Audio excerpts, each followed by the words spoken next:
faculty and staff community. I guess that last week, if not 2 weeks ago, instead of they're all jumped together since we last met. But in that, obviously, I addressed a lot of the current issues that are going on.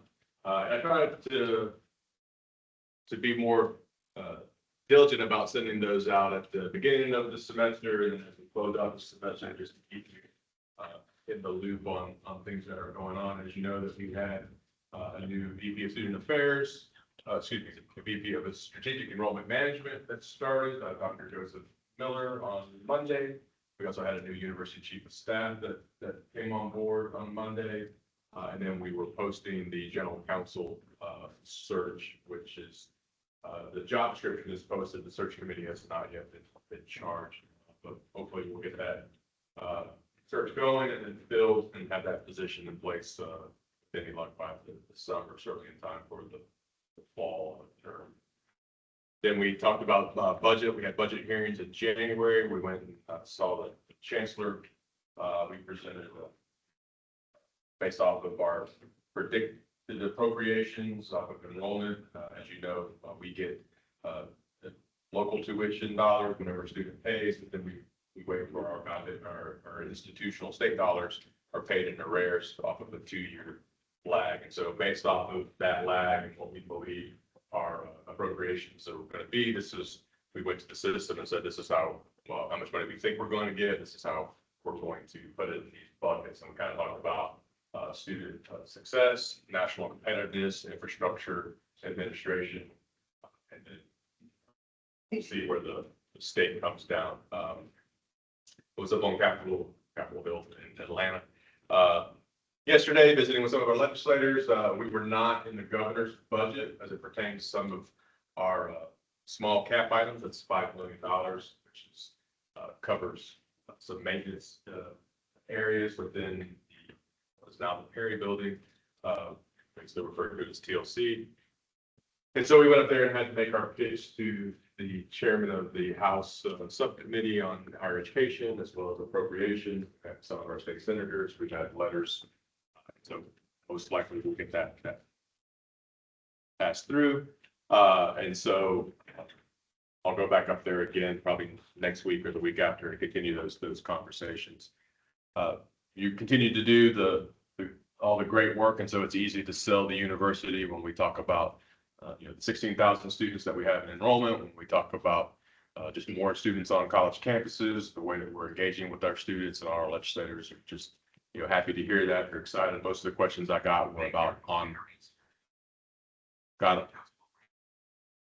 about online, as well as dual enrollment is a big issue that's come up as a state. Just kind of wants to know, hey, we're investing in K-12, then we invest in dual enrollment, and then we're paying for Hope's scholarship for a lot of these students. Are they graduating faster? Are they graduating on par? And so, how soon can these students get out into the workforce and we're not paying as much money or double dipping on some of these students? And so that's been a recent conversations. Just to give you that data point to take away, we have about 2,000 students that are dual enrollment. We matriculate about 25% of those come to the university. Of those students who are dual enrollment come to the University of West Georgia, their 3-year graduation rate is 15%, right? And it's 8% if they are a non-UWG dual enrollment student. As you can imagine, it takes a lot of effort to graduate in 3 years, so that number is going to be small to begin with. But they also graduate a semester earlier than students that take no dual enrollment. So on average, our students take about 5 years, 5.1 years to graduate, and dual enrollment is about 4.5 years. So, as we improve our graduation, hopefully we'll improve all that as well. And so I think the legislators are happy with that. I know the chancellor is certainly keeping an eye on that. He'd like to see more 3-year degree plans or options. And so it's a conversation of how do you compress 120 hours in 40 classes into 3 years. I know there has been a recent push, if you paid attention at some of institutions in the country, they have done some bachelor's of applied science type programs, press those down to 90 degrees. And so that may be a conversation how that might work for us that may be taking more independent study and other areas to fill in some of that degree plan. So I'll leave it there because I kind of addressed some of that other stuff in my thing and see if you have any questions for me. Plus, we just a quick question. Thank you for that. I know that in the legislature that we talked that there's going to be some sort of a $2,000 annual payment for all employees of the state. That's what I read. Has there been any discussion in the budget about the potential of merit increases or anything like that, just so that we can get careful in that chance? Yeah, so the only thing that I've heard thus far is that there was going to be this one time, but that there was no plan, merit, COLA, any type of adjustment with regards to that. And so we'll continue to pay attention.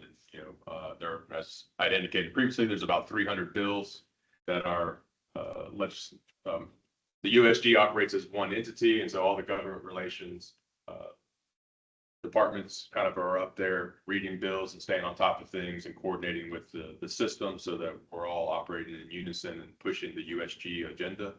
And so as those bills move along and we need to have more information and I think I've expressed this to the Faculty Senate president is that, you know, if you see those bills, I just want to caution you, as always, is that a lot of bills get filed. They don't all make it to committee. They certainly don't all make it to the floor.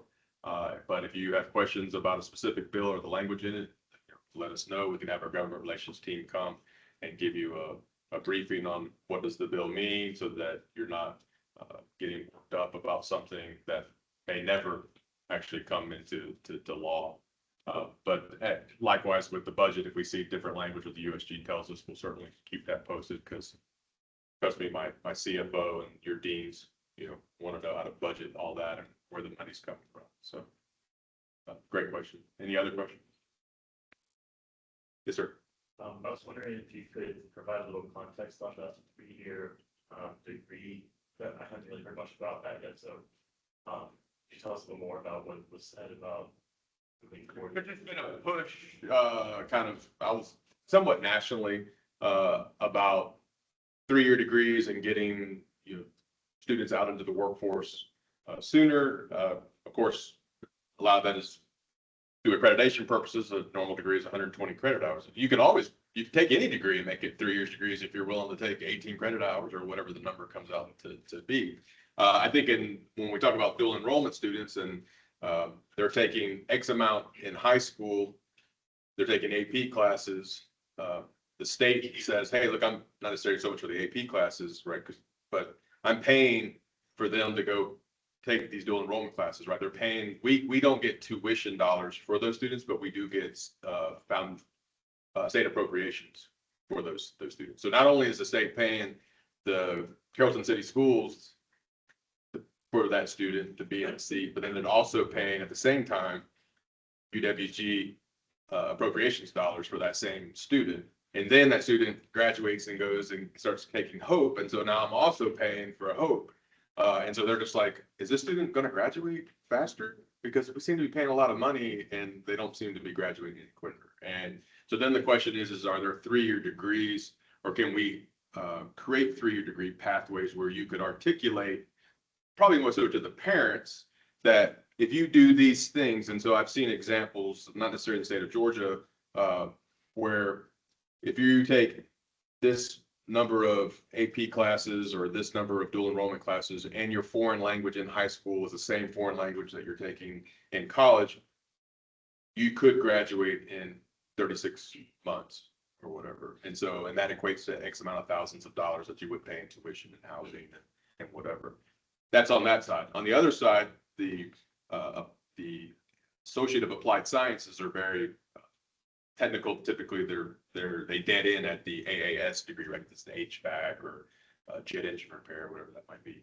But there are a number of programs where they have created a Bachelor of Applied Science to more of an upside down pyramid where you're doing your core work as that Associate of Applied Science, and now you're doing more of your liberal arts base, I guess, at the top. And so I have seen a couple of schools that have created a 3-year degree or 90 credit hours, let's just say that, Bachelor of Applied Science in that. So there may be an opportunity where, yes, we could create some pathways that would be beneficial to our partners at West Georgia Technical, may not be as applicable to a normal, student pursuing engineering or whatever. I think those are things that the provosts have certainly asked them to look at and say, are there 5, we have our top 5 majors. Are any of those where we could say, how could we compress that into a 3-year track and say, if you did these things as a high school student and they plugged into this thing, which is, we could do that for any student, right? I mean, there's a degree plan. It's easy. You just highlight them. But let's just do it for these, and say, yeah, we have a 3-year track if you did these things. So right now we're not getting huge amounts of pressure, but there is questions asked about that. And at the budget hearing, the system did ask a lot about dual enrollment, how many students we have, where they're coming from, what's their graduation rates, those type of questions. So, yeah, other questions? All right, well, thank you. I appreciate your time. If you have anything that you forget about or want to ask later, my email. Good afternoon, everybody. Happy Friday. Just realized, I think next Friday is Friday the 13th. Look out. Good to be with you. I've got a couple of quick updates and then happy to take questions. I'm going to start by saying this week is really emblematic of UWG. We had a fantastic event in Townsend Center earlier this week. Mike Lukovic, hopefully you all were able to come. I see a few folks that were there. Just a great connection. I loved how the Culture Lab and CHAS worked together to put that on. And Clint had a really nice connection with Mike back in the day when he was a student here. So I encourage you to talk with your folks who were there and attend those kind of events. So great community engagement. And Chad made the point that you've got community and campus coming together really well. I think it was a half and half or 1/3, 2/3 split there. So great event. And then on the other end, bookending today, we are hosting the, Renee, help me out. I'm going to mess up the name, but it's the Regional Science and Engineering Fair.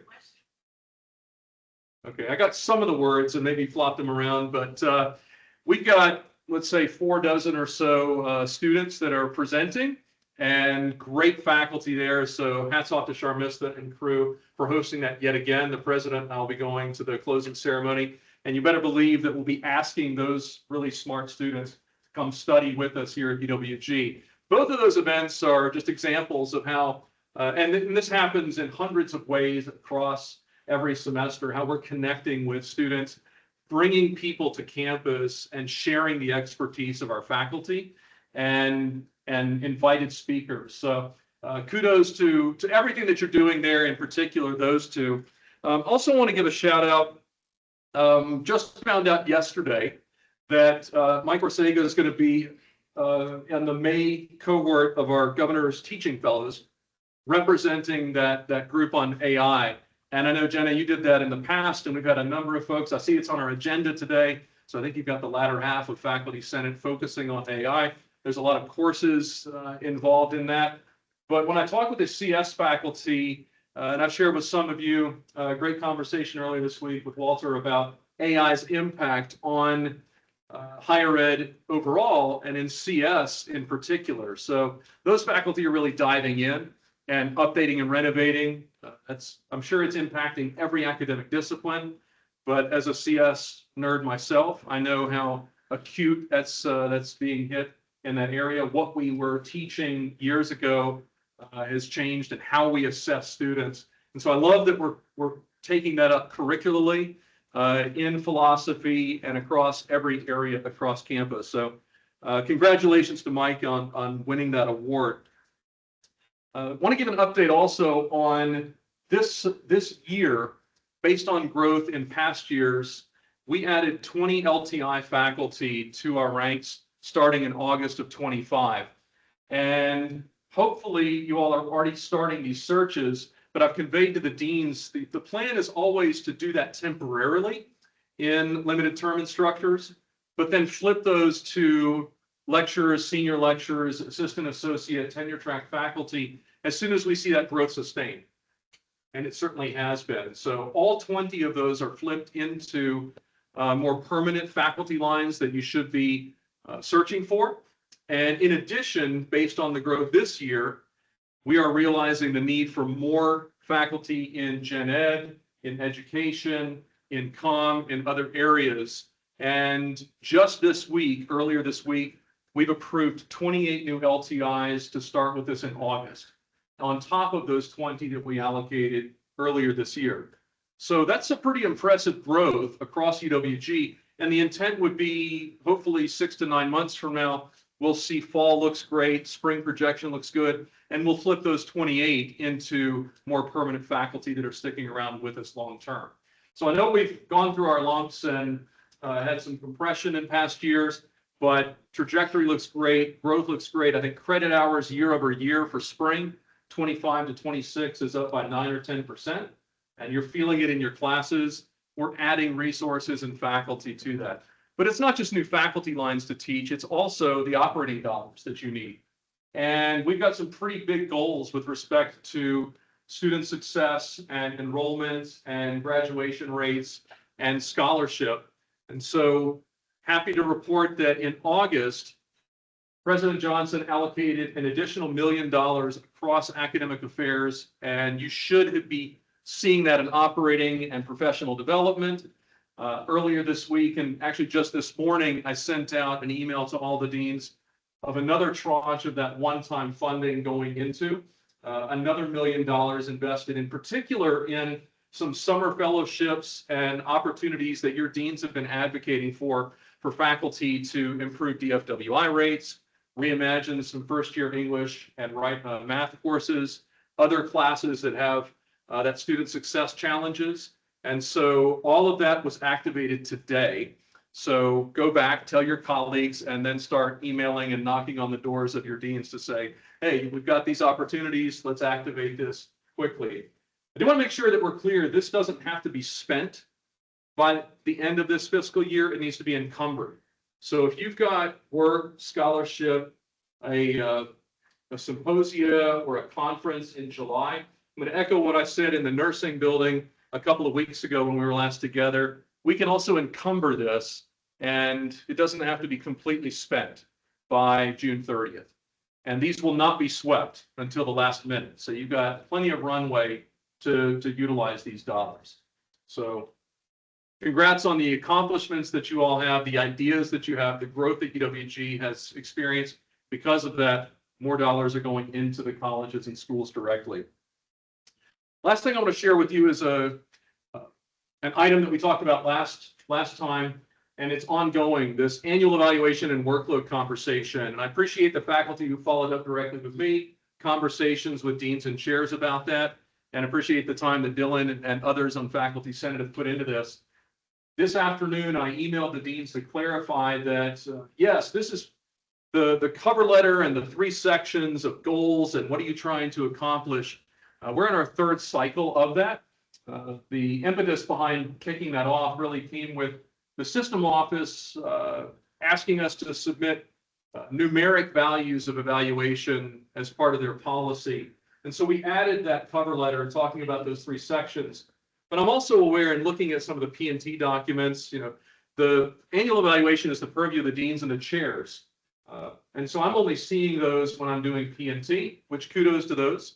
Great. We had just under 24 folks come up for promotion and tenure. And at our general faculty meeting in April, we'll get into the specifics of that, but really strong portfolios that people have put forward. So I'm seeing the annual evaluations at that point, and I'm reviewing that when people are going up for P&T. And I see in some sections, those goals might not be as fleshed out. And I understand there's been some confusion and question about that. So I've given explicitly the deans the charge of saying where this is working well, keep going. If folks have got clear goals and you can establish workloads based on that, fantastic. But where there's still debate and where folks are still trying to formulate those goals, then we've got this semester to more firmly establish what those are. That workload doesn't have to be within the annual evaluation due at the end of this month. So we've got a bit more time. And I'd like to charge the Faculty Senate to work with Office of the Provost in this calendar year to revisit Faculty Handbook Section 127, to clarify and expand that. I was talking with Dylan before the meeting. Ours, if you've looked at it, is one page about workload, which leaves a lot of ambiguity and questions, right? So I'd like to revisit that across this calendar year and improve it, borrow some best practices from elsewhere, and make sure that there's a clear path between the goals that you're setting, the workload, annual evaluation, and promotion and tenure. There's a way where we can, I think, strengthen that and remove some of that ambiguity and let people make sure that they've got time to talk about what they're doing and what they'd like to do. And then between chairs and deans, establish a clear path. I also have shared before that this annual review implies that I'm going to change workload every year. And that kind of change is somewhat disruptive. I would prefer, and I'm encouraging the working group will establish, to look at more of a 3 to 5 year plan to say, here's my research agenda, and I need some time to accomplish these outcomes. So rather than annually defining workload, which we can still do, and we can pivot as needed, better would be to have a 3 to 5 year, this is your workload for a longer term. And if we need to come off of that for various reasons, we'll still have the flexibility to do it. But the emphasis will be to allow people more time to say, I'm teaching focused for the next 3 years, or I'm scholarly focused for the next 3 years, or service, right? That includes, so I don't want to leave anybody out. We've got a lot of service going on as well. So that's just gone out, hot off the press, but I appreciate the conversation and the input that you all have provided through that process. Happy to take questions on, I can't tell you who's going to win the science fair this afternoon, but can answer any questions on any of this. But before I do, just saw David, you want to take just a moment and pitch Momentum one last time? I know that next week is kind of our I'm not going to say dessert, it'll be the main course. So we just finished, USG has just finished 2 weeks of virtual sessions. That have really been fantastic. And the nice thing is, sending out the link, all of those have been recorded. So they're just great sessions on AI, on a lot of things related to kind of student experience, things that I think impact academic programs, or on how to look at program maps, how to kind of increase credit intensity, things like that. So all of that's been going on. It's really wonderful. And then next Thursday, we're going to have kind of our campus planning session. We have about 40 faculty and staff that will be gathered together to kind of work on our plans for this campus cycle. And just kind of a really wonderful response. We have faculty from all of our colleges and schools attending, and then staff from a lot of our students. And good representation in some of our at the core and other faculty, Mars Expo, that were really highlighted well. So I've said before in Faculty Senate, UWG is, I would say, overrepresented in a lot of these USG events. So kudos to everybody who's presented and participated in that. So thanks, David. Appreciate the update. Any questions on anything? Sorry, yes. So you mentioned some promising things about. Sorry, I'm getting off camera. Stand on my mark here. Mentioned some things about promising change in LTI. Sounds great. I have this perception that there's maybe decision or inaction going on with requests for alternate faculty lines. Can you clarify that? Comment? So anytime there's a vacancy, I'm listening to the deans who say, here's what we need. I'm tracking credit hour production by prefix, and appreciate, Renee and I had a good conversation earlier this week, in particular about earth and environmental, is it geo or geography, right? There's a difference there, and what do we need? So I'm looking at it at a meta level, but I'm working with the deans to say, what are the growth areas and what do we need to add? As far as a vacancy or flipping those past LTIs into full-time faculty, I'm not about part-time LTI long-term. That's a short-term. And yes, we're going to always have capacity and need for that as we grow, but that's colleges and schools should be taking action quickly. We are already behind the 8 ball, and it could be that, launching a search now is not going to get you all what you need in August.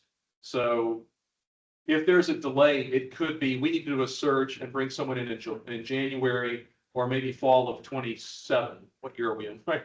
I'd rather move sooner than later, but there's also a cadence to the academic search calendar, right? And if you launch a search in February, March, you may or may not get anyone for that. It's doable. We've done it. Yeah. We have to have an. Hey, I'm all for, let's go, right? But I also don't want to waste the committee's time, right? So if the chance of success is low, I'm a big believer in cast the net wide, let's get large pools, let's run true and authentic national searches. But if you can pull it off quickly within process and policy, I turn around my part I mean, same even day. for any program, if you need to know it's an answer, you still have to give the program a chance for student success to come up with it. So that's been my point. Agree. So thank you. Yeah, deep respect for our part-time and our LTI, but I also know that the institution, by USG policy, the goal is to have, what, 80% of faculty in that full-time space? You know, preserving the professoriate, right? Otherwise you get an evil provost who just, hires temp. That's not us, and that's not what we're about. So if we can get full-time tenure track lecturers, senior lecturers, you've got my ear, and I will meet with deans when you've got recommendations coming from the committees and turn that around as quickly as we absolutely can. Great question. What else can I answer for you? Yes. So this is research related. Hypothetically, if UWG is moving to R1 status, is there a comprehensive plan how to move towards that and then maintain that? Or will one be developed, and who might be the stakeholders involved? Yeah, that's a big meta question, right? I'm going to bite off my piece and then certainly defer to the president at the larger. Yeah, you don't accomplish those goals without having a plan. And we can look to Southern and Kennesaw and others. We've just updated our USG peer list of institutions by which we're measured. So part of that is demographic, geography, close proximity to academic profile, research expenditure. So if we're looking to elevate that, part of that is in herd reporting. And how do we capture what we're actually already doing, which ties into that workforce and the goal setting so that we can pass audit. When we say we're investing $10 million annually in personnel and grad assistants and stipends, we need to do a better job of accounting for that will pass muster. So that's one piece. But the second is, what kind of investment are we making in faculty, in professional development, in equipment, in time, and that's part of that. But if you've looked at our strategic plan, the Becoming UWG, you can see some dates that are established in that. And the implication is, great, let's celebrate that. And then, it's a 5-year and we're at the end of this. So more details to come on what's next. We'll get into that presumably sometime soon. But then the other piece of your question is, who are the stakeholders? And faculty will be front and center, in particular on the research side. We can invest in, do some signature hires, the people that you all are searching for as we grow, the search committees, and those faculty that are here. So we're going to get there with all of that. Yeah, the graduate, I should say the doctoral number of graduates we have through the College of Ed in particular, we can achieve that if we're already not, right? The other element is research expenditure, and that's going to take some time, and it's going to be very strategic. It's not going to come just by guessing or haphazard. Well, and I think, I know that 50 million is, threshold for R1, but an R1 institution is something completely different, right? I mean, obviously beyond the obvious of we're a regional comprehensive and what is a regional comprehensive. But obviously it's a lot more doctoral degrees, a lot more different, just change of mission in the organization. And so I like to think of it more as an emerging research university, because until Georgia reclassifies what are the research universities and what are the, because at this point, Columbus State is basically in our space, and North Georgia is trying to get into the regional comprehensive space. And so, but I would also, yeah, I'll just write on this wall because I never get to do that. Right, so if you think, let's just say the 50 million, right, and let's use Georgia Southern as our example based off of what our ORS has said, is that there's 75% of that, or which comes out to about 37.5 million, is all internal dollars, institutional support. I don't think it's that heavy of a lift to go after approximately 13 million in research dollars. So while it seems like, oh, it's now, and I grant you, like, to even achieve this isn't just once. And oh yeah, we achieved it and we're done. This is every year in perpetuity in order to maintain that, right? It's a rolling average. Now this is not the objective, right? I mean, no institution, including Georgia Southern, will admit that 75% of their research dollars should be coming from internal. I mean, that's not sustainable long term. But as you make the investment into staff, it goes back to a performance review and the accountability of the metrics. And I don't know if all of you have had briefings by ORS, but I know that speaking, with the faculty senate, that they have had conversations, and he highly recommends that he gets around. So we'll work on that so that he can explain why it's important to capture all that time, because that's how Georgia Southern, that's how a lot of these institutions are doing it. We're just not properly accounting for every single nickel time spent, and whether that's time in progress towards the objective, that's still time that's we need it clearly defined so that when it's audited by HERD, we can say this is how we came up with that number, and you start moving towards that. And again, remember, it was towards 50 million. I mean, let's start moving the process. And again, I spoke with President Schwag at Kennesaw, and I spoke to President Herrera at Georgia Southern, right? I mean, it's a process to get there. Now they had some catalysts with the merger of the Polytechnical and there, and obviously the double mergers with Georgia Southern, and so there's a lot of things there.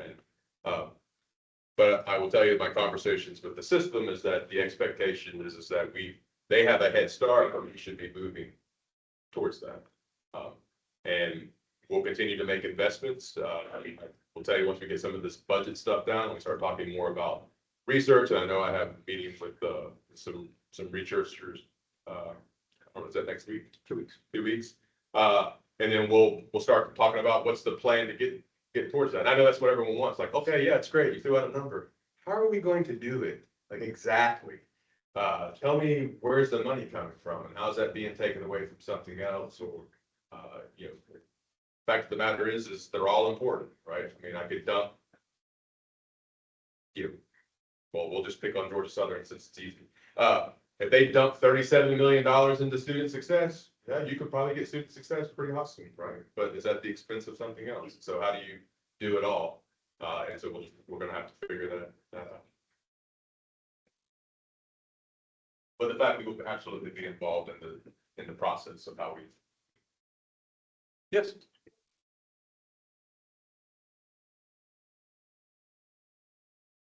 But I'm trying to think through how would we as faculty, searching for faculty, shifting like one back to the workload policy and for a lot of more ones that they're teaching loads of things low and support. So would that be something that would shift university wide so that you can, like, it's attractive to come here, we may know things about the research element of it.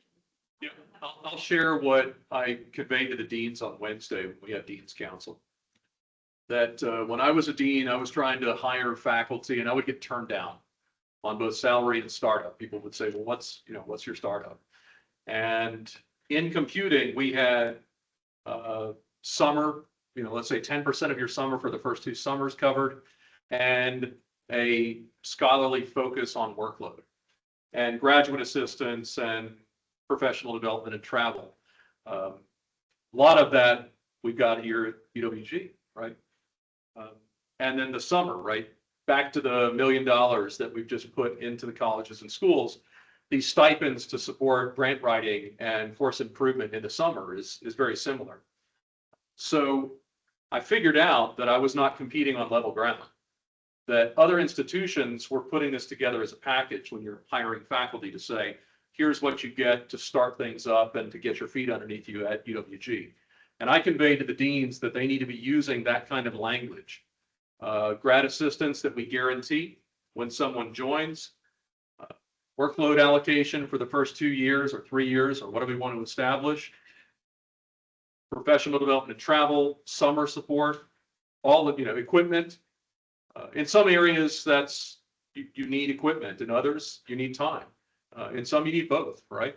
So how do we articulate that in a way where we're on level playing field with other institutions? And I think Brad Yates made a joke saying, well, I didn't get a startup package. Can we do that retroactive? And maybe some of you across the room are thinking, hey, that's a good idea. But that ties into our herd reporting, that we need to accurately account for the investments that we're making in scholarship, research, and creative activity. And then we need to do that as part of our interview process and trying to attract great people here. So I think I'm answering, how do we get great people and keep great people, and looking at that holistically. But yes, our handbook says 4-4. Georgia Southern says the same thing. And they also say, but for tenure track faculty, it should be 3-3 with heightened research expectations. So you get to this with those kind of levers. And that's part of the reason I want to revisit Handbook 127.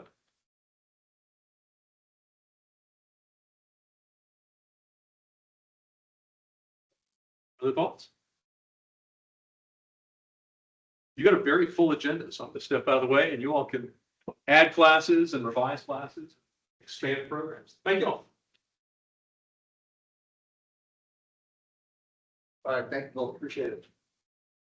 So in terms of general announcements, the only thing that I want to make sure that I remind you all of is we're looking for nominations for the next Senate chair. So please let me and Laura know as those come to your minds.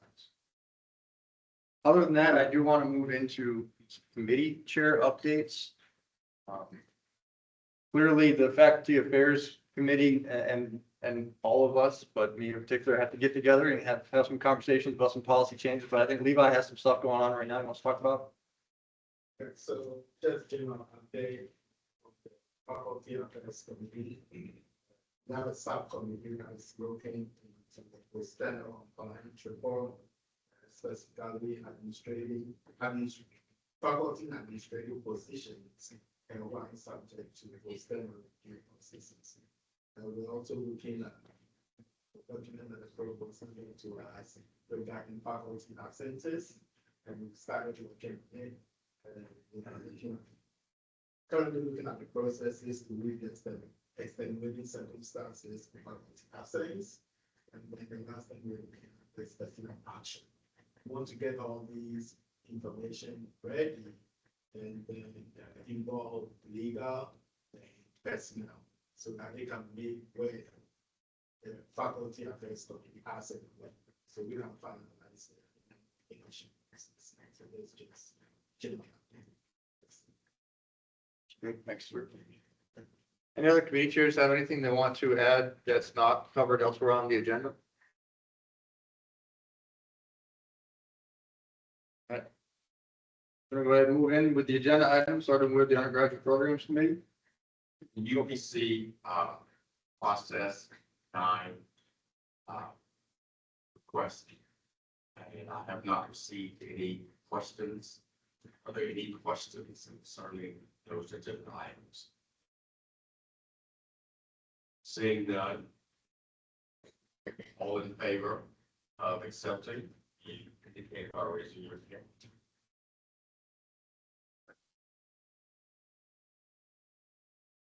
Thank you. Any opposed? Standards? Thanks, Steve. Graduate programs. GPC submitted 10 proposals for the agenda. We have received no questions yet. Are there any at this point? Okay, no curriculum questions today. Okay, so all in favor of the items submitted by GPC, if you'll raise your hand, please. Okay. And any opposed? Or abstain? Or any-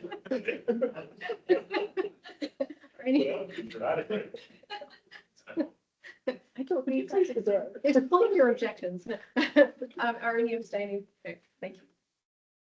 Thank you. APC. Senior Associate. This is what I was thinking. Corey is here and Shelley's finished. Yeah, I'm standing in for our chair, Shelley Feldman, and we have at APC been charged to consider a proposal to potentially increase our admission GPA requirement to 2.5. Again, this would be for the students who do test take, which admission is a combination of the test taking scores and their GPA. So we discussed the issue at length at our most recent meeting and have resolved to have a resolution for you all on our March 13th meeting. We'll be going back to our faculty to discuss the issue, so we encourage any of you that have thoughts about our admission requirements to speak with any of our members. We'll be having some more data given to us by Dr. Monica Smith from the Integrated Post-Secondary Education Data System, which is called IPEDS. That will include information 2016 to the current on cohorts. It doesn't include transfer students or international transfer students. Some concerns that we've discussed so far are that we do recognize the current high school students have a lack of study skills that result potentially from COVID, in addition to other circumstances resulting in lower rigor that we see in our first year classes particularly.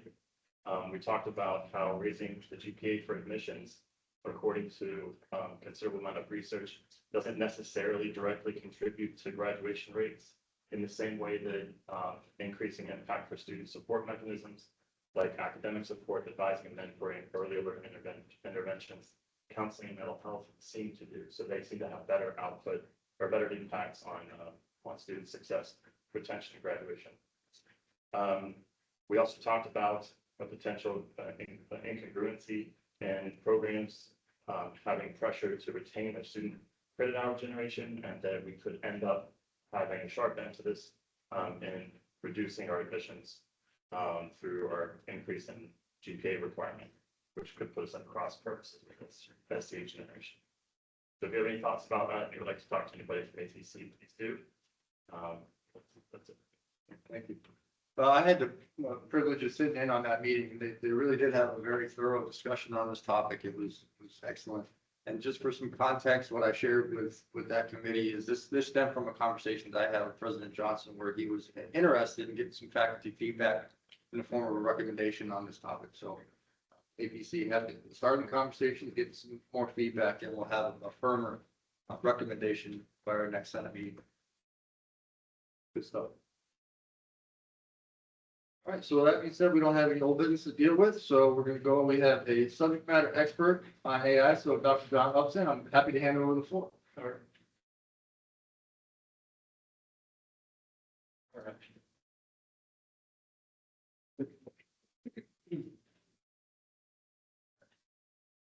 Well, I appreciate the invitation to speak to you all today. I'm John Upson. I'm the Associate Dean for the Richards College of Business. And topic, of course, is AI. And I've been on sort of a information gathering session for now 2 years on AI. What is it? How does it impact our business college here? How does it impact campus and whatnot? And I think the reason I'm in front of you today is that I gave a presentation to Jeff Repper's AI Busters Committee, or not really committee, a focus group, cross-disciplinary committee. Each month, one of us gives a presentation on a topic. And we've seen Dr. Preston give a discussion on how to create a textbook through AI. And we've seen how to teach math through AI.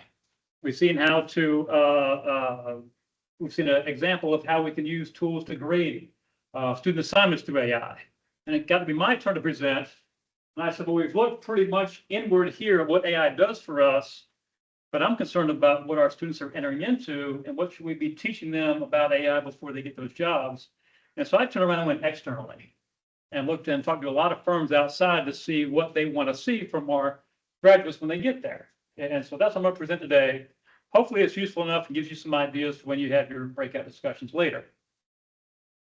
So what we'll do today, I'll give you a short introduction, give you a look at the firms I talked to and the sources, and then we'll talk about three things here really. What's the environment our students are entering into?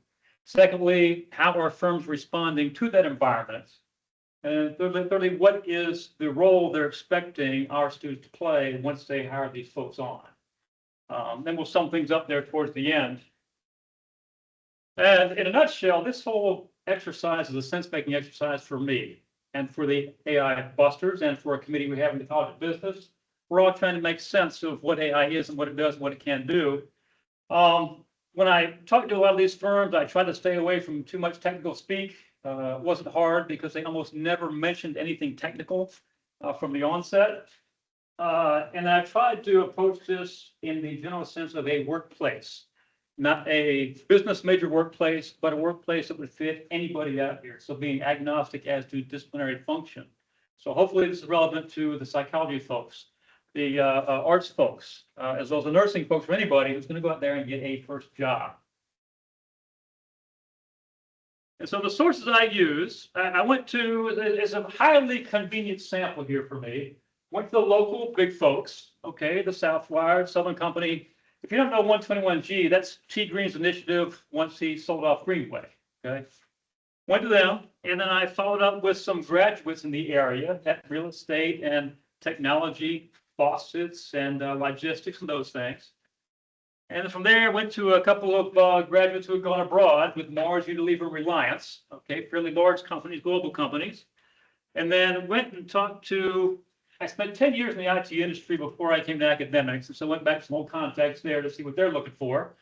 Could be cloud computing, could be endpoint security, could be technology consulting. And then every summer, the Richards College, the Stone Center here has a family business retreat. And so I talked to those folks in the session there. I went to our accreditation body. I go to conferences there at least twice a year. I bring it up there in those discussion groups. And then I went out to the Society of Human Resource Management, pulled down some of their docs. Wisconsin has some very generous videos. Unisys, I don't know if you saw the Unisys speaker at the College of Nursing last semester, really good presentation. And then I went to our own career services. So I tried to cover anybody I was in close contact with to get information. And I asked really two questions. One is, how is AI impacting your organization and the industry? And number two, what are you expecting out of our graduates when they come to you? Okay. I had some more questions, but usually these two filled the entire hour we talked. So let me talk about first the environment they're walking into. And a lot of you are familiar with this environment. You see it every day. But I wanted to make sure that the sample I had saw the environment pretty much the same way that the press says the environment exists. See if there's some synergies there. And there were.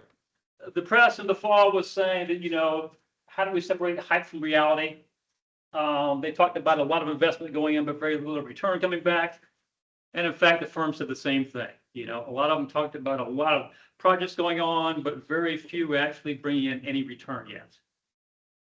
In terms of the labor market disruption, Amazon was reporting they're going to not hire 500,000 in the future based on future warehouses, on future technology, but very few job losses right now, okay? Nobody was sure how it's going to affect the hiring market. My firm has really told me a lot that they want the human in the loop, and nobody yet said they're ready to hand over any decision-making power to AI. Nobody I talked to had laid off anybody because of AI. And then finally, on the uncertainty, the press talks about all these pitches these vendors are giving about what the world could be like if only you would invest in us. Well, the firm said the same thing. We got vendors coming every day pitching new things. We don't know who to believe, who not to believe. And what's resulting is it's fatiguing the business leaders. Okay. So with that said, our students are entering a very volatile and uncertain environment out there. So however, this is about what it is. This was the fall, maybe that tree might be a few inches higher. It's certainly not producing a lot of fruit yet. And so what are organizations doing with AI? I caught they're doing one of two things usually.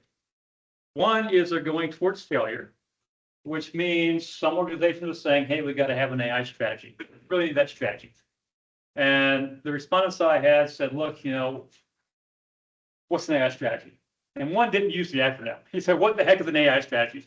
You don't develop a strategy around a technology. You take technology and apply it to enhance your strategy. Okay, but people are getting confused. They want a strategy, they want to be first mover in a direction, they're not sure what they're going, and again, they're confused. The issues are happening, they're following the crowd, they're trying to speak a speak they don't know about yet. They're making bad choices for pilot cases that don't and aren't generalizable with the rest of the firm, which is why they're failing to try to generalize it. There's infighting on who owns the data, how to access the data. A lot of issues around the data itself. And they're failing to consider the risks of what's going on and what's going to happen. And so what you see is, again, like the last slide, a lot of money spent, very little return. Those that talked about success, well, they're doing really what you would normally do to implement a project. They're identifying the business problem first, and then trying to figure out how AI can help with that problem. And they view AI as a tool to help them achieve predetermined outcomes. AI is not the outcome itself, but a way to get there.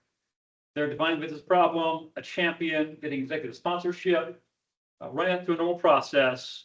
And at the end, critically at the end, they're having the guts to say, was this pilot successful? If so, continue it. If not, stop it. And you and I know it's really hard to kill a project, but you got to have guts to do that right now. And so with this said here, I think the sum here is that our students are entering businesses who have not figured this out. They don't know what they want to see in our students sometimes, or where they want to go with AI. And surely if our students get hired by a big Fortune company, they perhaps have some great engineers who can tell them where things are going.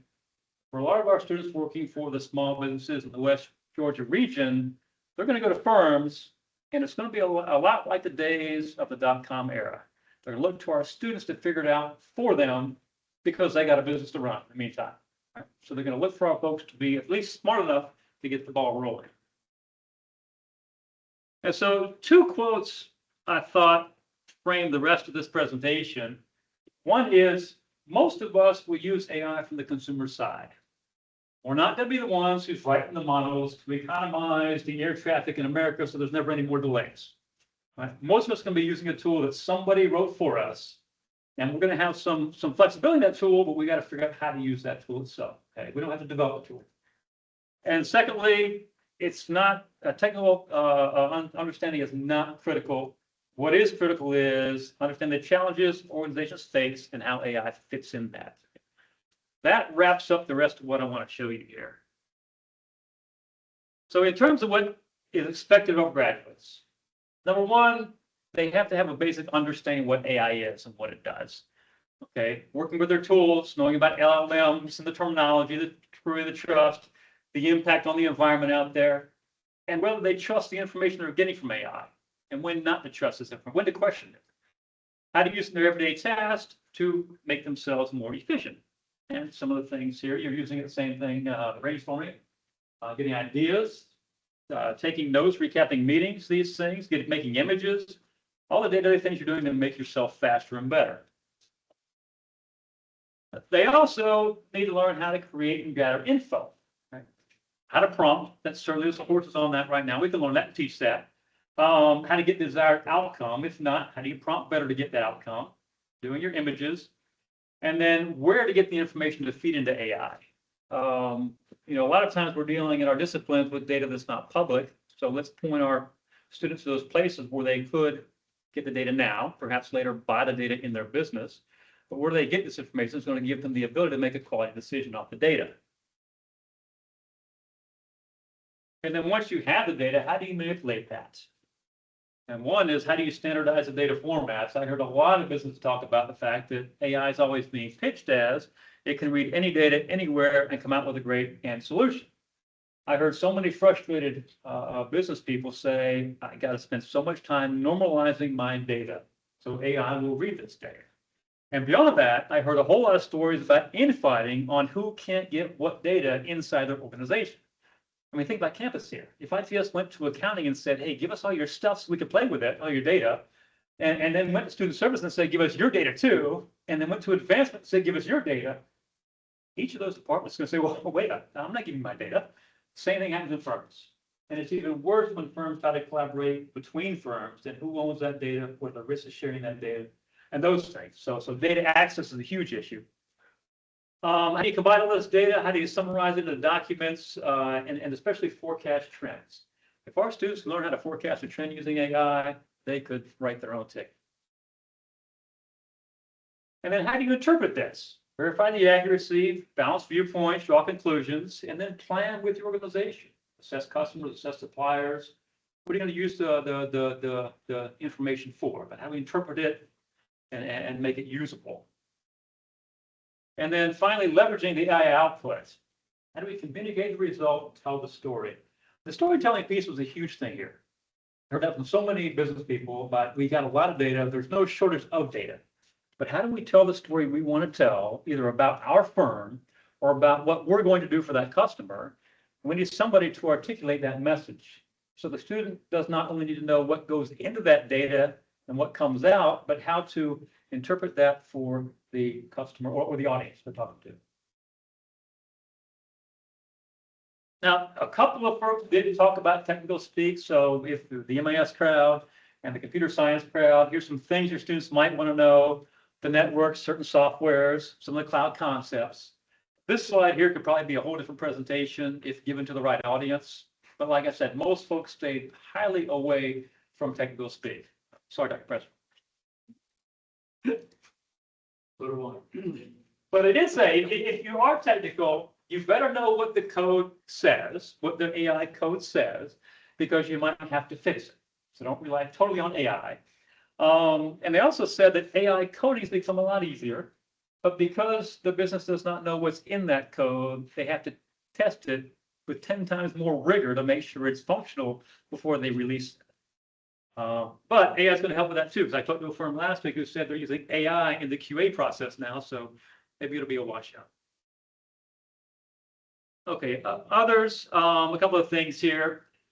Learn specific tasks to your discipline. Nursing probably has different tasks than business does and psychology does, but learn those unique things. And learn a tangible skill. One business person said, look, we used to get students here to interview them. We asked them about Excel.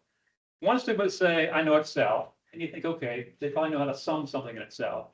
The other would say, I know how to do a pivot table and make charts and graphs and other visuals. That student knows Excel. Well, when they go to interview about AI, and just say, I know AI, or I can do this with AI for you. Give it a functional skill. The ethics around AI, they still need to learn that the end result needs to be somewhat their work and their interpretation, their story. They can't just cut and paste. And the ROI, what are we really going to get back for this? We're saving time, we're saving money, we're increasing customer perceptions. What are we doing for this? And so if you look at those tasks and you kind of pull those back and say, well, what can we teach our students beyond those tasks that help them do those? The number one feedback I got was critical reasoning. How do you work your way through a problem to a solution? How do you make somebody curious? The world's in uncertain conditions right now. They gotta be curious on what the answer is. How do they get them to assign them to a project and get them to be curious enough to find out the answer? And creativity. They certainly are going to have to be very creative with people, finding out answers to find a solution. And with all those people they have to talk to, they have to have good communication skills to get the job done and to tell that story at the end about what the data means. They got to be able to collaborate with others and be flexible. In the uncertain environment, their job is going to change like crazy. They got to roll with the punches and keep going. Certainly managing change. And the final one here was something the Unisys presenter said when he went to the nursing building. He says they need empathy for the human condition, which means we don't need to take people and make them more technical like AI. We need to take AI and make it more human friendly so we can do what we need to do in a way we want to do it. It's just easier and more effective. So appreciate what humans are, what we need, and help get AI to help us with that. And so when I finish these and look back, I got an amazing sense of comfort. Because these are things we've been teaching for decades now, all of us, and we can do this. All we need to do is learn where AI fits in, and we can prepare our students for some really good jobs and to be really effective at those jobs. So that's my 10 minutes or so, or 15. I hope they give you something to think about as you move forward. I haven't even begun to figure this out. I hope you can too at some point, but this is an ongoing discussion, and I hope that you like the topic as much as I do. Thank you. You want to take questions? Do we have any questions for Professor Upton? Are you finding any, businesses who are just really skeptical about AI? Is this material or is it just all, everybody's there, even if they're not quite sure? I talked to several of them skeptical. Yeah. And they don't see any value in their business. Mostly the hands-on type business that doesn't have a lot of networking, very local business. But for anybody who's got any sizable nature to them and has any sort of sense of beyond the very local geography, I think they see it coming. It's just efficient. They don't know what's coming. And they haven't learned enough to put anything in their business. But they know it's coming, and they're open to the idea that if I see something that fits, I'll entertain it. But until that time comes, I'm not going to mess with it. They're not going to be the first mover. They don't want to be the laggard, but they certainly want to wait around long enough to have a proven solution. I guess It's fantastic. I really thank you. I'm gonna sleep much better. Myself, listening to my kids. I really appreciate that. But, my question in class was, would you please share this and would you be willing to come to one of my classes? Sure. This sort of thing, have a research methods class. Yeah. This is precisely what I've been talking about. All right. I need them to hear from someone else, not just me. So, please. I'll give you everything except for the company logos. I never got an agreement to share the name. Sounds great. All right. Thank you. Which might mean that we need to think about how to send this message to students in a bigger. I figured I'll think about providing lunch or something. Hot dog in the valley. I mean, Yeah. I just really think I can say this all day, in class, and it resonates a little bit, but I think hearing from the outside world is pretty important. Sure, and if one wants to come to do the same thing in my class, I'll just. But I think I've told the guys in the business college that we're not going to solve it on one conversation, but it's going to be 1,000 small conversations, I think, look, it says what the workplace is looking for up there and how much is aligned with the data curve competencies. Yeah. Work finding. So, I mean, this would be a great gauge students and basic job is. It was actually difficult even pulling anything technical out of the business leaders. Even the ones who are really deep in stuff. It's comforting too, because what they're saying about AI and how they're trying it is really the same thing we're experiencing in education, right? Like, we keep trying all these fancy new shiny things, and then we're like, oh, like it's more work to make the AI do the thing that it promises in the end. So it's very similar to what we're experiencing. And here's one small nugget here is that I talked a lot about where we started with this, which was how do we prevent students from cheating with AI? And several looked at me and said, well, what do you mean? You're not unique. So we had that problem work. They say, I got you an example. I have a Salesforce and I asked somebody to give me an analysis of this region's customers. And he said, I got a report, but I have no idea if my sales rep wrote this themselves or just went to AI and said, go write something real quick. So cheating doesn't end in college. It does not end. Yes. So, is we keep hearing more and more about AI and it's here, you gotta use it, you gotta do this, you gotta do that, and all these consultants say, you gotta do this, this, this. It really makes me think back to Y2K, when there was all of this doom and gloom and the sky is falling, and if you don't buy this product, if you don't do this, and if you don't do that, everything's gonna stop. Yeah. So it makes me think about that a little bit, but I'm also curious because I read like not even a quarter of a thimble full about the environmental impact. But I'm reading that there are like huge amounts of energy needed for the data centers to support this. And then yesterday, one of my daughters sent me this article that said like, I think it was 10 or 15 years by now, the water consumption for AI use function will equal that of the entire country of New Zealand. So I'm curious if any of the people you talked to had any concerns about the environmental impact of the sustainability. None of the firms I talked to, but I did go to a session yesterday that Hugh Russell turned some of us on to at Microsoft in Atlanta, a full day session. The last half was hands-on, which is cool. They did talk about sustainability, and at least Microsoft said they had committed to, I don't know how this was, but they were going to share the white paper,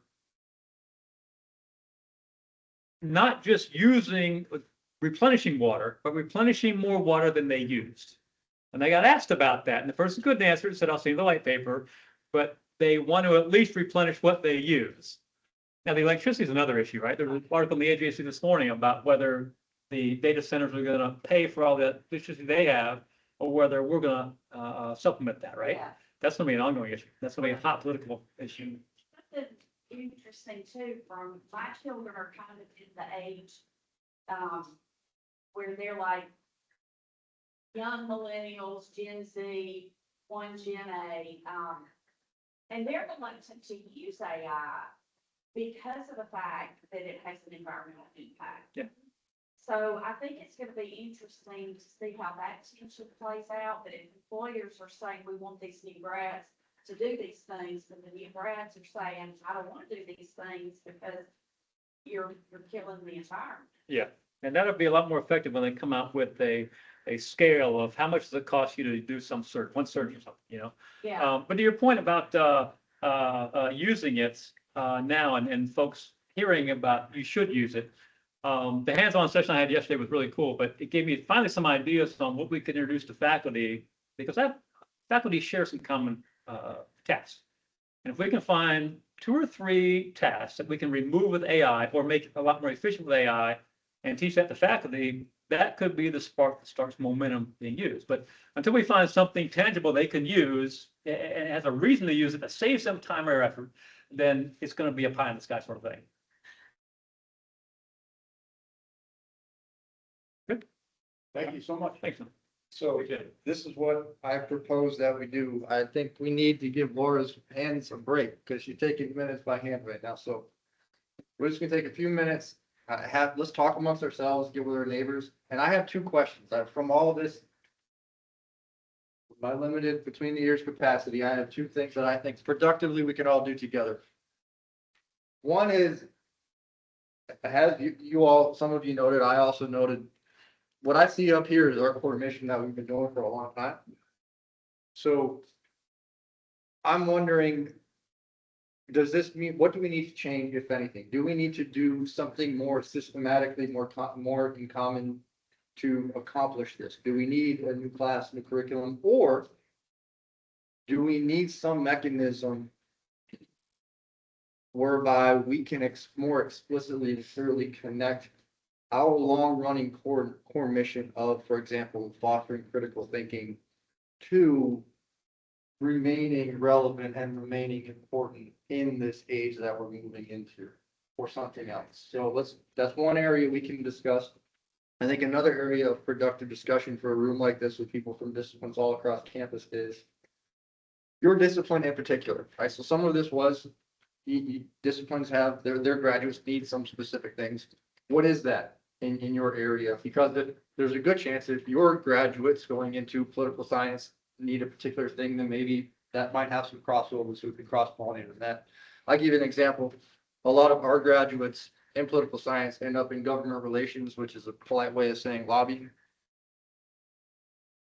Contrary to what a lot of people think, that's actually not just stacks of cash under the table. A lot of that is the human connection and education. And what I've heard from some of our graduates who have been doing this successfully is this environment, the consequence isn't to, as John said, it's not really to feel like they don't need technical skills to deal with this stuff. Actually, paradoxically, what more AI is doing for the government relations professionals is increasing the importance of the human connection and the soft skills. So it's possible that your graduates are hearing some similar things like that. let's talk about those two things, for a few minutes. We could give Laura a break and we'll come back together.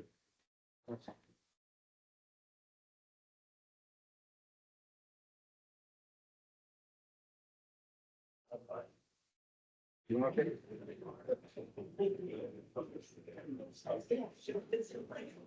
We get.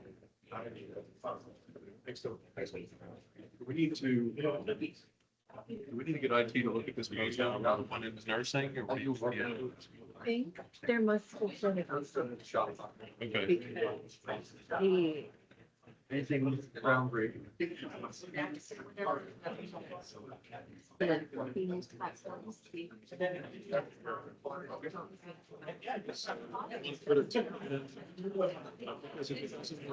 That it doesn't. You know, my goal is faculty to get the back in and stuff just works. So anytime this happens, IT should solve. Yeah.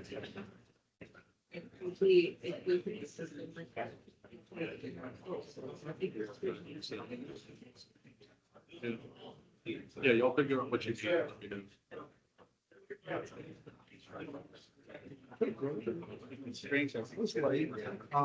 Yeah. I'm standing in.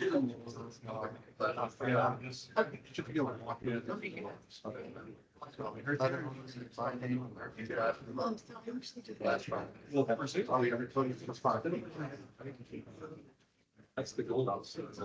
Yeah, but it's a good. That doesn't work.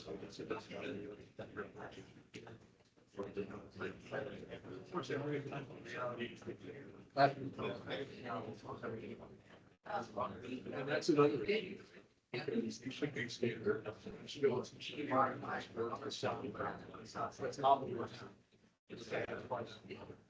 Let's put that over.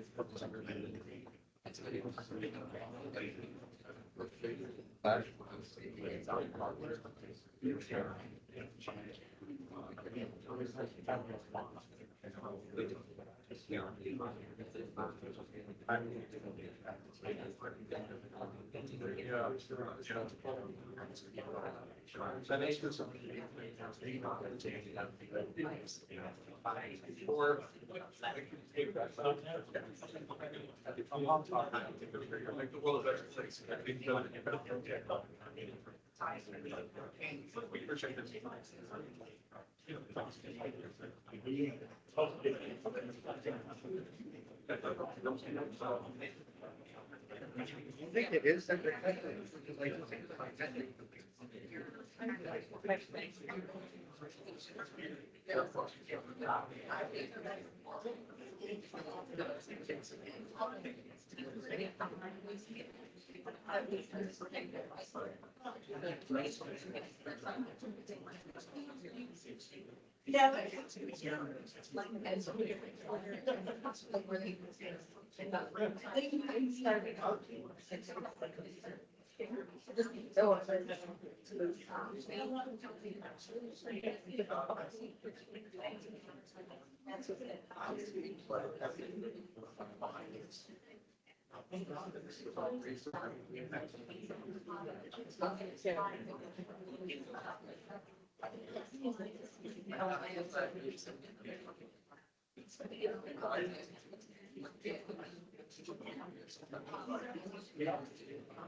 One month we take. That was in the industry.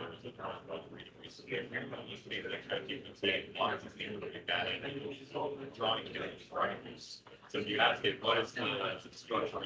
Something go so. I do also.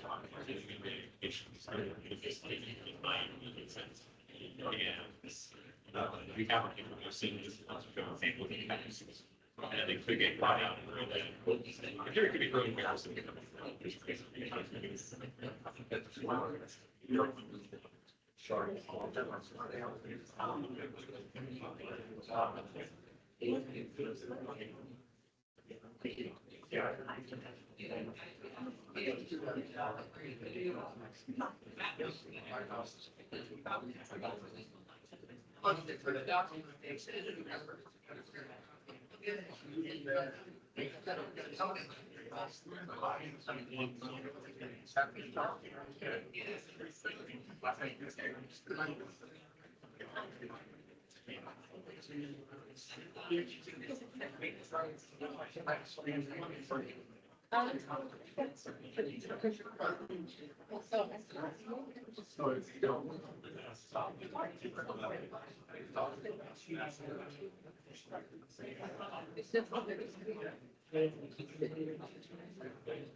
I'm sure the stars, now that the stars.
Folks.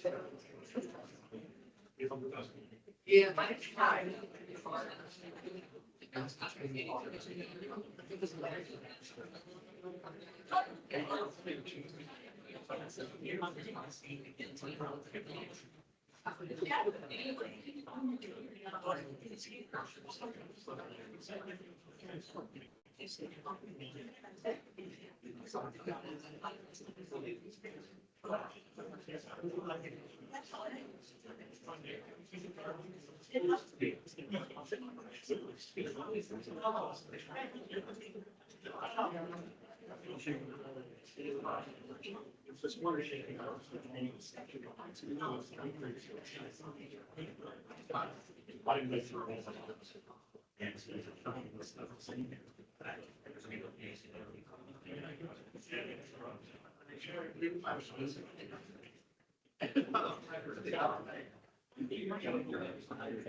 All right, so if we could go ahead and have some volunteers to share the best ideas that we have been able to come up with.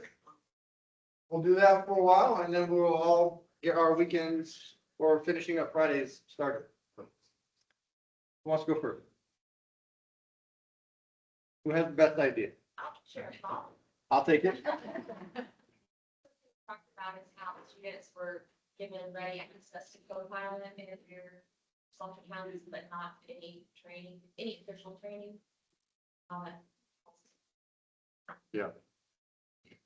Yeah, that kind of brings me back to the whole fundamental idea of, I mean, you and I even had some conversations about this, you know, what's our role? What could we do to train them and help them? Where is the space where that training would fit best? Work right now. We're putting it there ourselves. I'm doing that. I've got AI integrated assignments this semester where I'm requiring the use of it, but giving very regimented instructions about how to use it, which I'm not under the impression that means that they're not going to use it however they want, but at least I'm exposing them to the possibility that you can use it responsibly and ethically without having to do this work for you. So they have to like give me their prompt logs and, you know, all that kind of stuff along with the assignment. That's a good idea. Is anybody else using this in their classes in a similar way, of course, you know, something like that? Yeah, I've been, for 2 different falls now on the XIDS. I teach a class called Why You Gotta Die? Just, I'm sure lots of fun for young people to think about. But, and in it, we use a lot of discussion-based shades and presentation and sort of spur the moment research.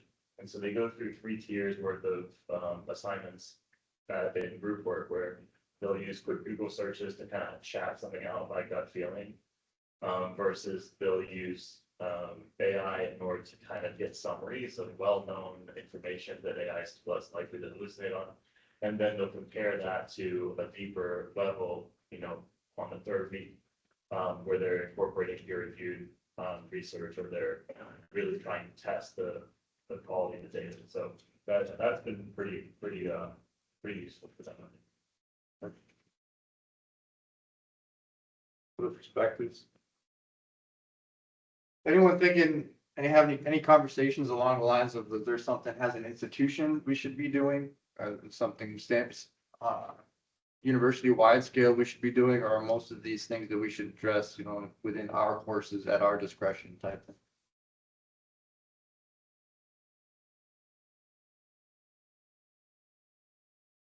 Perspective, in your own subject area, develop what you feel are the best practices to maintain, preparing students with these skills, but then also integrating AI. I think at an institutional level, again, it almost comes back to the first few slides of going into a plan without, however it was worded, basically, this business are developing these AI plans without really understanding what the goal is. And it would be really hard to have a universal goal, I think, across so many disciplines. That's makes sense. Yeah, it seems so. Martin raised the idea that within disciplines, we're familiar with some areas where there's like common AI pitfalls you want to watch out for. Like, I think you talked about drawing molecules or something. They can't do that well, apparently. Yeah, no, it does not know how to go from the name of a molecule to actually draw a 3D structure of a molecule in the accuracy. Yes. So chemistry students need to be aware of that. I mean, we've become aware, another common area our students go into is the law. And we've all heard horror stories about how lawyers need to not use this to write their briefs. That's a bad idea. What's that? It's not something to discuss, it's just me, as I was listening to John make the presentation, and I commented to anybody that it would be great if picking up on Marion's comment, be great within each Indian program, college, within our discipline, we did something actually similar to this.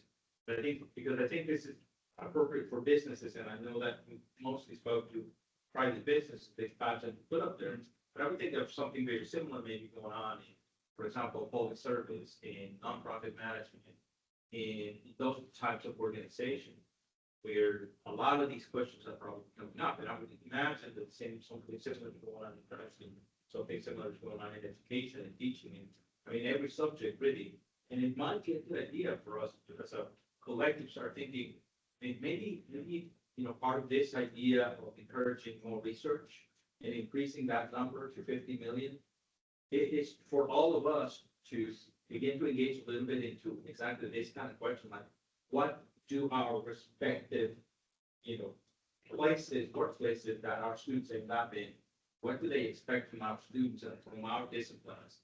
If all of us can, at some point, maybe produce something like this that informs from the very specific perspective of public policy, nursing, whatever, right? I mean, obviously, what I'm saying to people is maybe all of us should be doing a little bit of research on this end, because it can help everybody else understand, maybe come up with something that is more universal. At the end of the day, I think we're all going to come back to what's there right now, because ultimately that's really what it is. But it's important to also know what workplace affect. That's an important, Yeah, I mean, what I'm hearing there is a challenge that's back to leaders to go back to our colleagues and say, look, we need to have a program discussion about this. What's appropriate, Andrew? Yeah, no, I'm out of my lane here, but I've heard some people talking about, like a computer literacy class, like in the core early on. I think a lot of us took some kind of class where we had to learn how to do Word and Excel. Yeah.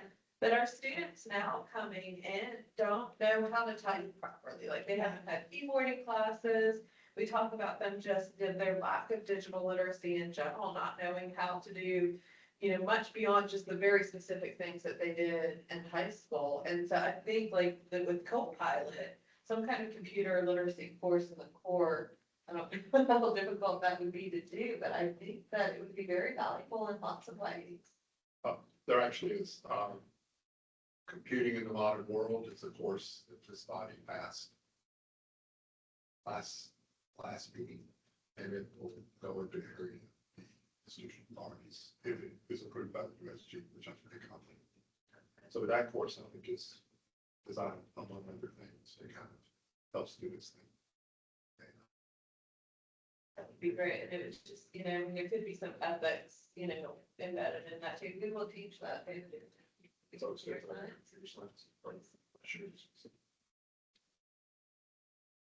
So when I think about AI, and I'm not always 100% certain I know what it is because there's so many things that fall into AI.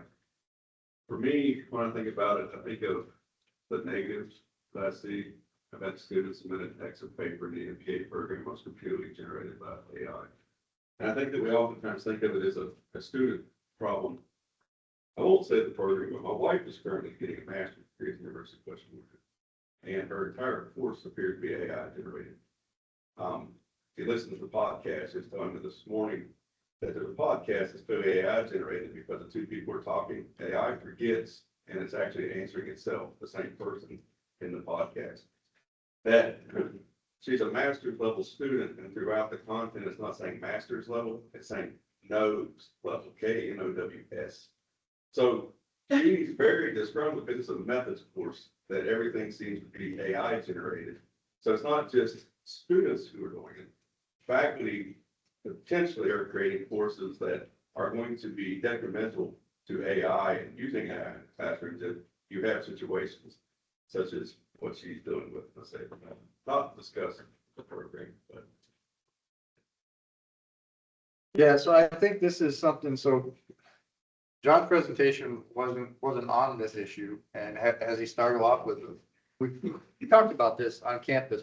As a body, as a Senate, we haven't yet talked about this, so it's worth, if there are other points on this topic, if we can air them now.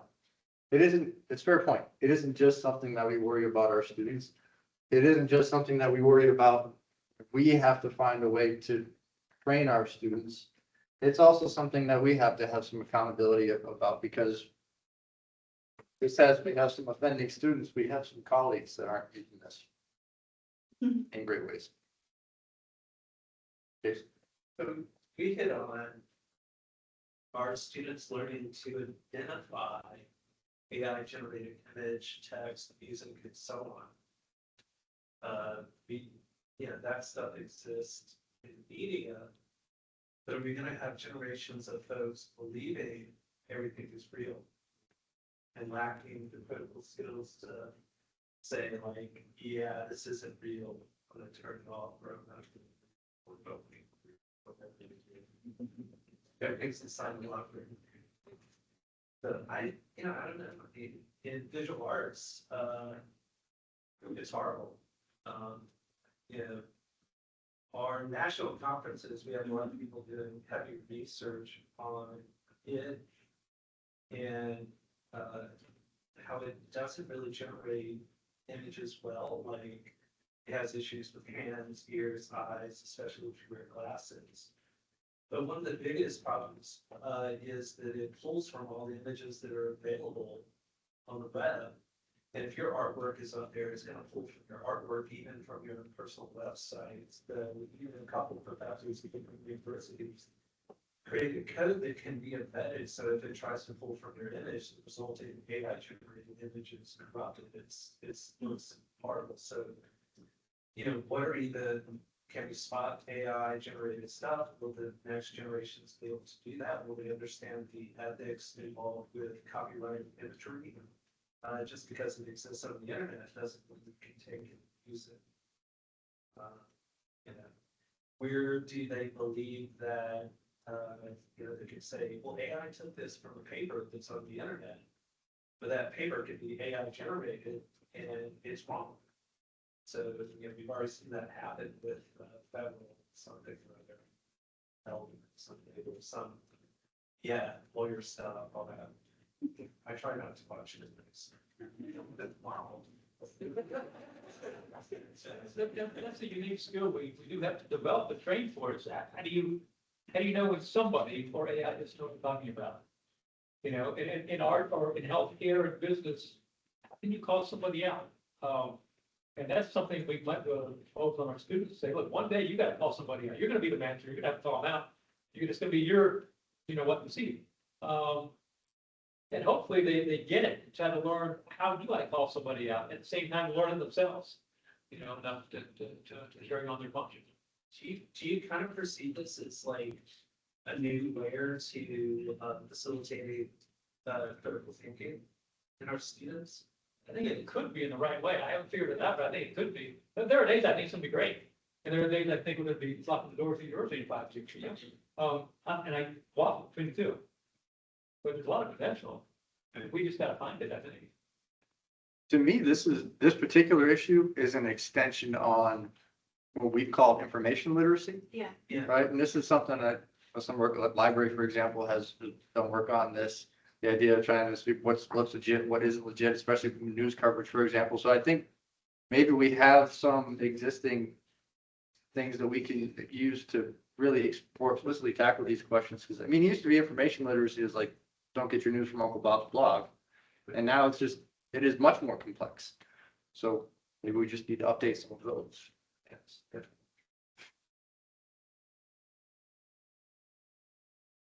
Other points about so. I mean, I can also think that I think all of us have to be aware of it for us. I know that it's not possible to talk about AI with context of a class. This is not a proposed, this is not entirely relevant, right? But I think what is relevant ultimately, talk to students about ethics. I think ethics is important and central in everything we do. I think we remind students at some point during our semester, no matter what we teach, that there's an ethical component to everything we do, whether it is nursing, whether it is anthropology, writing, making art, whatever, there's an ethical component. I think that's, and we have to identify that as a core, like value that we hold as truly important.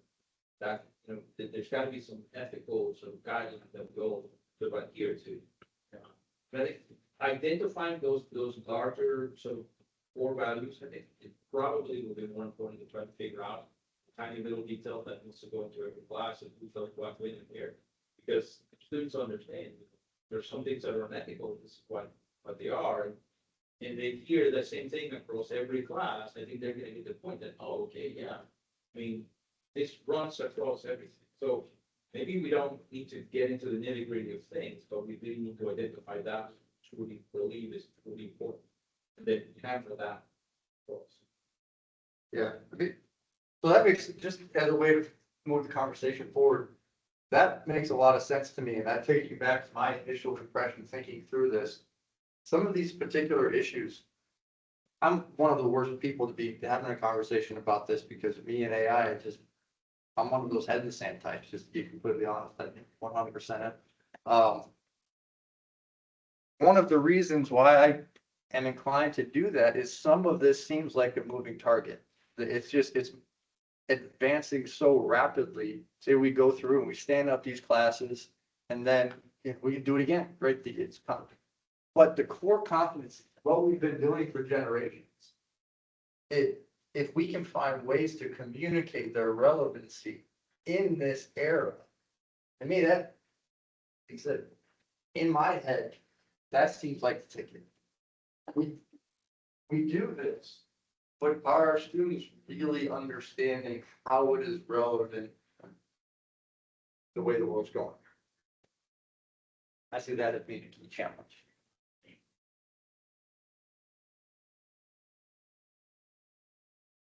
Yeah.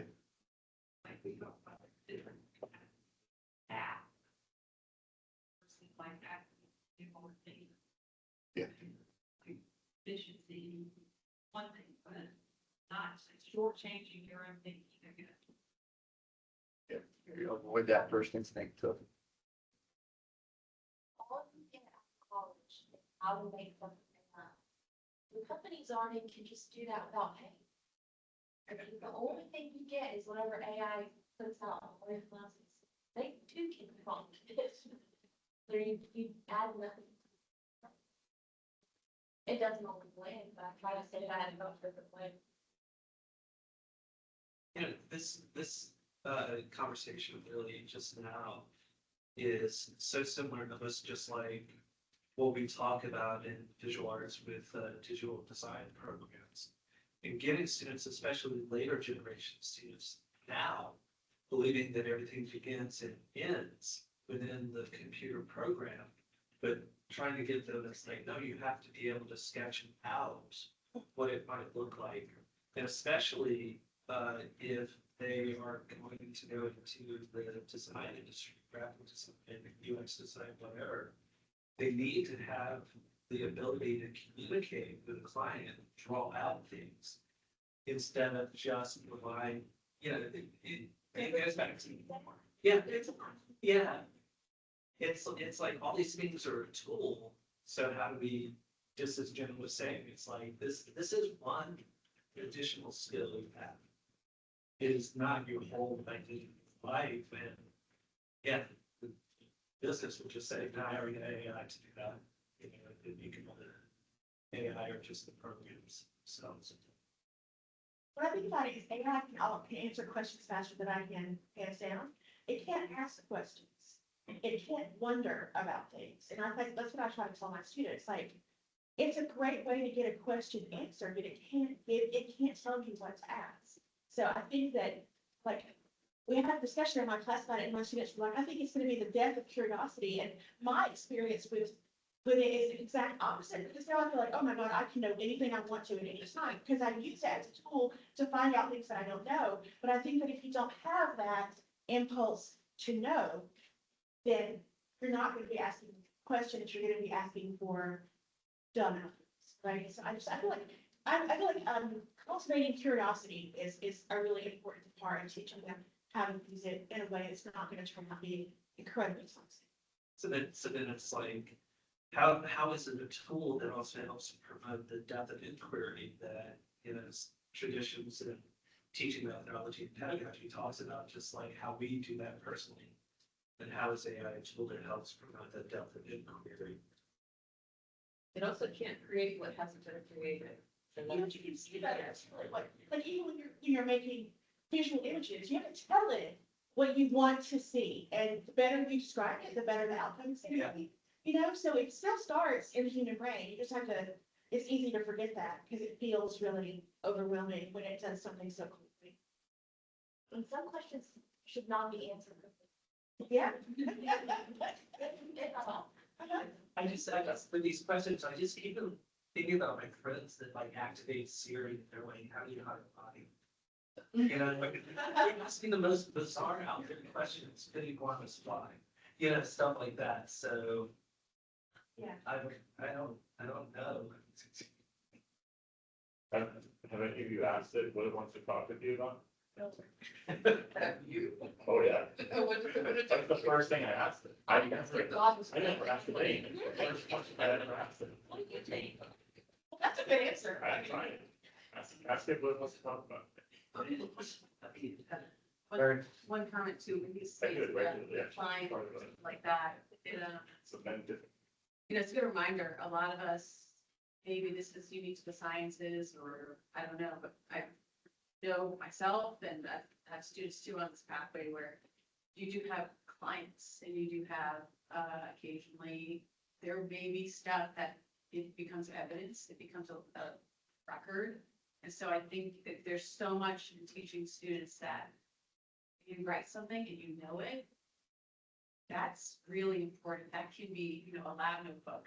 That can be evidence at any point. That can be public record at any point.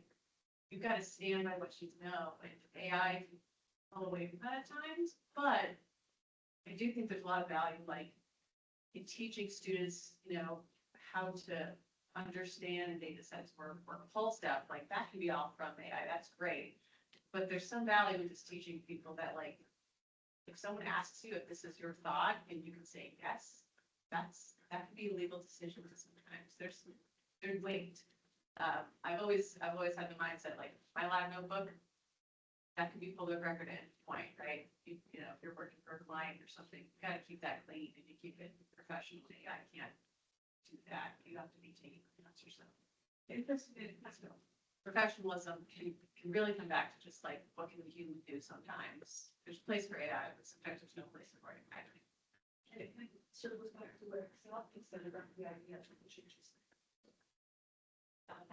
Which John had in his some slides, I thought that was interesting that the business leaders actually did say and explainer. You know, and that's what we all teach our students, right? We have scenarios by which we share with them. You know, would you want an encounter to be treated on boards? Would you want a nurse who, you know, did pass, you know, inserting IVs correctly or you know, whatever, fill in blank, right? And then of course they're all like, that's what we understand. Deep in that. So that makes Sal's going to why would you try? It's not just that, okay, but is there a deeper truth here? And that's, I think, the only thing we're talking about. Is there is a deeper truth that we have to get to with the students, and that is decisions matter. They matter for you, they matter for everybody in your orbit, now and forever. And we can do that by continuing to convey some of the great, talk about storytelling, stories from human history, some of the classics. You can imagine how that warms the heart of these writing teachers, right? They give some good stories. We were nudging each other like. That's what we teach, right? How about any concluding thoughts, and we can go ahead and wrap this up? All right, folks, we were compressed a little bit, but now we have a little break in the Senate schedule, so I hope you maybe enjoy it. We'll see y'all. Thank you so much for everything.